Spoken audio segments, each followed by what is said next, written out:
Willkommen, bienvenue, welcome once again to another live stream. I am privileged, nay honoured, to have with me, as ever, the inestimable Hamish McLay of Search Convey, and of course today's special guest is Yoana Sengunes, who is from Architology. She is an acclaimed architect.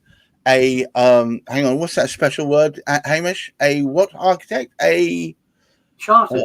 A chartered architect. And we were only discussing the other day how being chartered is the extra kite mark of superiority. That means that you're going to someone who is a cut above the rest. But today's topic is going to be all about how do you ensure that you're getting past or around or through the planning restrictions so that you can get the best benefit out of your home. Now, as usual, mercilessly, I shall throw Hamish McLay straight under the bus. Hamish. Well, good afternoon to all. And it's an interesting topic, this particular one, because there are a number of challenges that people face with planning from their local authorities for all sorts of different reasons. And sometimes it can be something very, very obvious, but they haven't spoken to the right person before they put in their planning application. But some of the time you just don't understand it. But I think the biggest challenge is the time that it takes. And if you haven't got it right, if you haven't got your planning application right, it's probably going to take to find out there's something, it's going to take the same length of time to find out that there's something wrong with the application as there is if it's okay and going to be passed. Because there's something wrong, you've got to start all over again. So it's going to take that much longer. And what it does suggest to me is, like so often in many of the podcasts that Gareth and I have between us, is speaking to the right people. I've got somebody this afternoon who knows how to approach the local councils, how to get that initial approach right in the first place, never mind overcoming any other challenges that might bite you. Well, it seems almost as if that the powers that be don't want us to do anything new with our homes at all. Welcome, Yoana. I have to say, it's refreshing to have someone like yourself in the hot seat because you can give us the answers to the questions we're dying to have the answers to.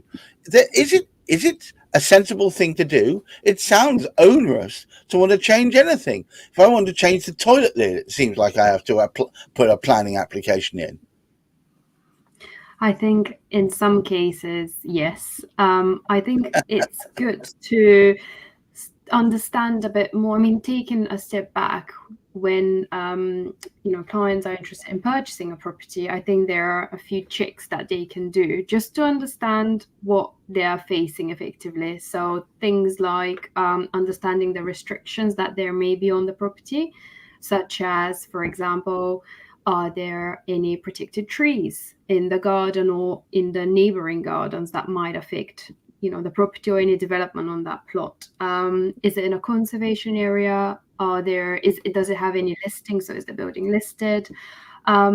It would also be good to, and I think this is where the consultants would also help, but going back to for example, when it is a new build dwelling, so it's good to go back to the original planning permission to check if any restrictions have been put as conditions when the planning permission was granted.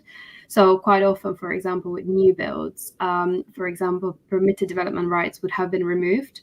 And as Hamish was saying earlier, the client would assume that they have permitted development rights and they can do certain type of development. You submit the planning application, it will come back to say, actually, the property doesn't have that. But it would only be obvious if you're lucky enough in the beginning of the process, but sometimes it would only be picked up by the case officer halfway down the line. So it's the time and the cost, obviously. So I think these are things to look out for.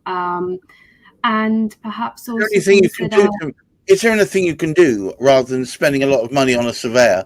Is there anything you do to mitigate this up front? I mean, you say do a few extra checks. Is there anything else we should all be taking into account?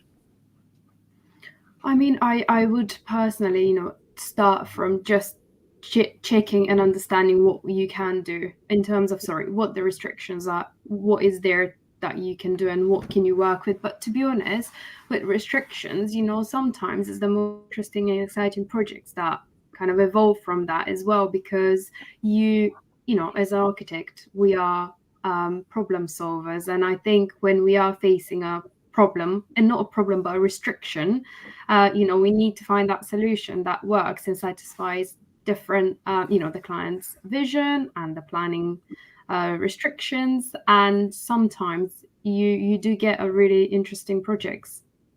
I know of a case fairly recently of a gentleman who found bats has started nesting in one of the upper portions of his loft, wasn't allowed to do a damn thing with it. So he spent fortunes making it extra so that they would nest better and improving their habitat. And they all left the building and went to next door. Yeah, and with that surveys, you can only carry out surveys at certain times of the year. So sometimes the planning would require a bat survey to be carried out, but that can't be carried out until spring next year. And that does affect the timings of a project, unfortunately. Bats in your belfry, eh, Hamish? Well, the only batting I know anything about is cricket, and it's not by playing; it's by watching it. Of course. I didn't realise they could actually present challenges, but thinking about it, yes, there is bound to be that. But it's not something that comes to mind. I think this probably explains why as well, that we actually sort of know, and certainly Chris, who we actually sort of work with, and Chris Gilson of Root Home. Yes, on Thursdays at 10 o'clock. Just a little shameless plug. Gareth was forever doing this. I mean, he'll be more familiar than that, but he does always, in his particular work that he's doing, he makes sure he gets searches up front so he can find out these land charges, these conditions upon the particular sort of property. But there is a difference because Chris knows what he's doing. So if you want to get involved with development, go and have a word with Chris. However, the mere mortal, that poor ordinary person in the street there, they don't know about these conditions that are attached necessary to the property. And so it can be a fright to them. But however their minds change, they can buy it for one particular purpose, and having lived there for 3 or 4, decide, all right, we have a new child, we can do this, we can do that, we want to expand, whatever. And it's only then that they will come across these particular challenges. But there's nothing new in that, but I think it does actually re-emphasize the importance of speaking to the right people. However, there are things that that I do perceive can actually slow things down, and maybe Yoana, because she's more directly involved than I am, because she's obviously helping a client in terms of transforming what could have started off just as a house into that home that people duly sort of want. So well, yeah, somebody, was it you? I can't remember whether it was you who wrote recently. You start with a house, you turn it into a home, and the only difference between the two is a bit of good design work. Yoana, tell me, there must be. I thought there was a big relaxation on planning restrictions fairly recently. It was almost a last fit attempt of the previous government. They relaxed some of the planning restrictions, so you could increase the width of your house and even go slightly higher on your dormers and so on. I think yes. So there was certain planning movement per se. So in the last few years, for example, what the government did is change of use. So some certain uses of building can be converted without the need, under. Again, utilizing a part of permitted development rights, so without the need to go to under permitted development.